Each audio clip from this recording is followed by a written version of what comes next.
Good morning प्यारे विद्यार्थियों। आज मैं भाषा मंजरी हिंदी पाठ्य पुस्तक से संबंधित पाठ अपराजिता, एक बहुत ही सुंदर और रोचक और रोमांचक कहानी है। इसको आज हम लोग अध्ययन करेंगे। अपराजिता, तो ये अपराजिता है कौन और अपराजिता का तात्पर्य क्या है, जैसे जैसे हम पाठ के नेक्स्ट स्टेप की ओर बढ़ते जाएंगे ये हमें विदित होते जाएगा। कभी कभी अचानक ही विधाता हमें ऐसे विलक्षण व्यक्तित्व से मिला देता है जिसे देख स्वयं अपने जीवन की रिक्तता बहुत छोटी लगने लगती है। कभी कभी अचानक जीवन के मोड़ में ईश्वर हमें उनसे व्यक्तित्व को से हमें परिचय करवाता है या मुखातिब कराता है, जिससे हमारे जीवन में जो रिक्तता है, जो हमें न प्राप्त हुआ हो, बहुत ही छोटी होने लगने लगती है। हमें तब लगता है भले ही उस अंतर्जामी ने हमें जीवन में कभी अकस्मात अकारण ही दंडित कर दिया हो, किंतु हमारे किसी अंग को हमसे विच्छिन्न कर हमें उससे वंचित तो नहीं किया।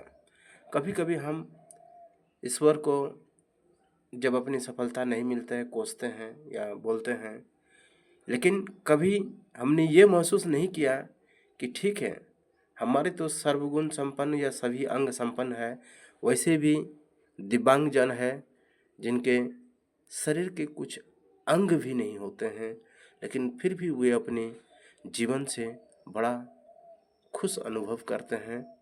तो हमें कभी भी जीवन में निराशा या असफलता पर धैर्य की आपा नहीं खोनी है। ठीक है,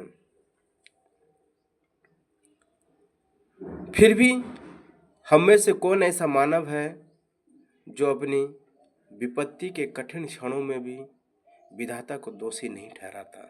लेकिन हम मनुष्यों की ये प्रवृत्ति है कि जैसे ही कोई विपत्ति हमारे सम्मुख प्रकट होता है तो हम विधाता को कोसते हैं कि हे भगवान, मेरे ही भाग्य में इतनी तरह के बाधा और विपत्तियाँ आती हैं।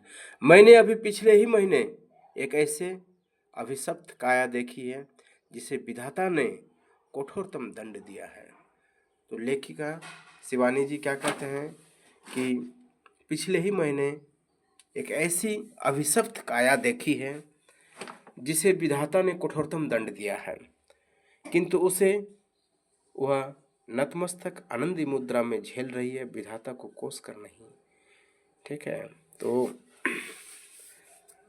कहानीकार ये कह रहे हैं कि ऐसे एक जीवन से उनका परिचय हुआ है जिसे विधाता ने कठोरतम दंड दिया है ना, कड़ी से कड़ी, किंतु उसे नतमस्तक आनंदी मुद्रा में झेल रही है। लेकिन वे अपने जीवन से नाखुश नहीं बल्कि खुश ही है, न कि विधाता को कोस रहे हैं। उसकी कोठी का अहाता एकदम हमारे बंगले के अहाता से जुड़ा था। मतलब उस दिव्यांगजन जिसे हम अपराजिता कह सकते हैं नाम से, उसकी कोठी का अहाता एकदम हमारे बंगले के अहाता से जुड़ा है। तो उसकी जो कोठी है, लेखिका महोदय कह रही है कि उनके बंगले से जुड़ी हुई है। अपनी शानदार कोठी में उसे पहली बार कार से उतरते देखा तो आश्चर्य से देखती ही रह गई। तो पहली बार उस महिला को जब वे कार से उतरते देखी तो आश्चर्य से देखते ही रह गई। कार का द्वार खुला, एक प्रौढ़ा ने उतरकर पिछली सीट से एक व्हील चेयर निकाल कर सामने रख दी और भीतर चली गई। कार का द्वार जैसे ही खुला तो घर के अंदर से एक प्रौढ़ा महिला पिछली सीट से कार की व्हील चेयर निकाल कर सामने रख दी और भीतर चली गई। व्हील चेयर जो दिव्यांगजन जो चलने फिरने में असमर्थ होते हैं वे उसे यूज करते हैं। ठीक है, दूसरे ही क्षण धीरे धीरे बिना किसी सहारे के कार से एक युवती ने अपनी निर्जीव निचले धड़ को बड़ी दक्षता से नीचे उतारा, फिर बैसाखियों से ही व्हील चेयर तक पहुंच उसमें बैठ गई और बड़ी तटस्थता से उसे स्वयं चलाती कोठी के भीतर चली गई। और महिला अपराजिता जो है ना, वो बैसाखी की मदद के सहायता से व्हील चेयर तक पहुंची और व्हील चेयर में बैठ करके घर के अंदर प्रवेश कर गई। मैं फिर नित्य नियत समय पर उसका वह विचित्र आवागमन देखती और आश्चर्यचकित रह जाती, ठीक जैसे कोई मशीन बटन खटखटाती अपनी काम किए चली जा रही हो। तो शिवानी जी लेखिका महोदया देख रही है कि उनके जीवन में निरानंद नहीं है, बल्कि वो खुशी से जीवन के सारे कामकाज को संपन्न कर रही है या निपटा रही है। जैसे एक मशीन को स्विच देने के बाद वह अपना कार्य करती है।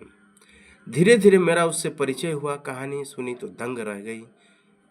नियति के प्रत्येक कठोर आघात को अति अमानवीय धैर्य एवं साहस से झेलती वह भित्ते भर की लड़की मुझे किसी देवांगना से कम नहीं लगी। धीरे धीरे मेरा उससे परिचय हुआ।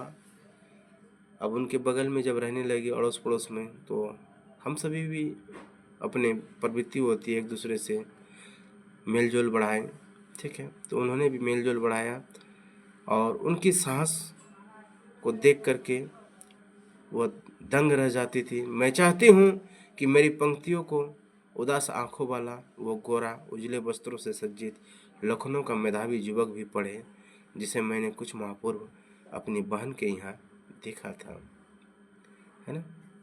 तो शिवानी जी क्या कह रहे हैं कि मेरे द्वारा जो कहानी रचा जा रहा है वो युवक भी पढ़े जो अपनी बहन के यहाँ देखा था।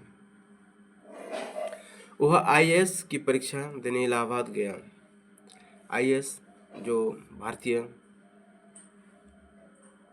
सेवा इंडियन सिविल सर्विस की सबसे बड़ी रिक्रूटमेंट बोर्ड होती है, वो आईएएस की परीक्षा देने इलाहाबाद गया, इंडियन एडमिनिस्ट्रेटिव सर्विस की। लौटते समय किसी स्टेशन पर चाय लेते उतरा कि गाड़ी चल पड़ी, और लौटते समय किसी स्टेशन पर वह चाय लेने के लिए उतरा कि गाड़ी चल पड़ी। चलती ट्रेन में हाथ के कुल्हड़ से चढ़ने का प्रयास में गिरा और पहिए के नीचे हाथ पड़ गया,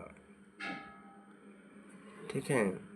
तो उसकी कहानी किस तरह से है बच्चों कि वो चलती ट्रेन में चाय की कुल्हड़ थामे हुए चढ़ने के प्रयास कर रही थी और उसी क्रम में हाथ फिसल गया और पहिए के नीचे हाथ पड़ गया। प्राण तो बच गया पर दायां हाथ चला गया। जीवन तो नहीं गया, मृत्यु नहीं हुई, परंतु दायां हाथ चला गया। उसी विच्छिन्न भुजा के साथ धीरे धीरे वह मानसिक संतुलन भी खो बैठा और धीरे धीरे उसकी जो है ना मानसिक संतुलन भी खो बैठा। पहले दुख भुलाने के लिए नशे की गोलियां खाने लगा और अब नूर मंजिल की शरण गई है। तो धीरे धीरे जो है ना वो अपने दुख भुलाने के लिए नशे की गोलियां को लेते रहा। केवल एक हाथ खोकर ही उसने हथियार डाल दिए। एक हाथ खो गया। इधर चंद्रा जिसका निचला धड़ है निष्प्राण, मांसपिंड मात्र सदा उत्फुल्ल है, चेहरे पर विषाद की एक रेखा भी नहीं, बुद्धि दीप्त आंखों में अदम्य उत्साह, प्रतिपल प्रतिक्षण भरपूर उत्कट जिजीविषा और फिर कैसी कैसी महत्वाकांक्षा है।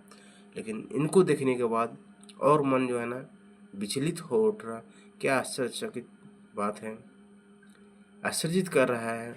इतना कुछ होने के बावजूद भी जीवन में जीने की इच्छा, जिसे जिजीविषा कहते हैं बच्चों, है ना, महत्वाकांक्षाएं अभी भी उनके अंदर जीवित है।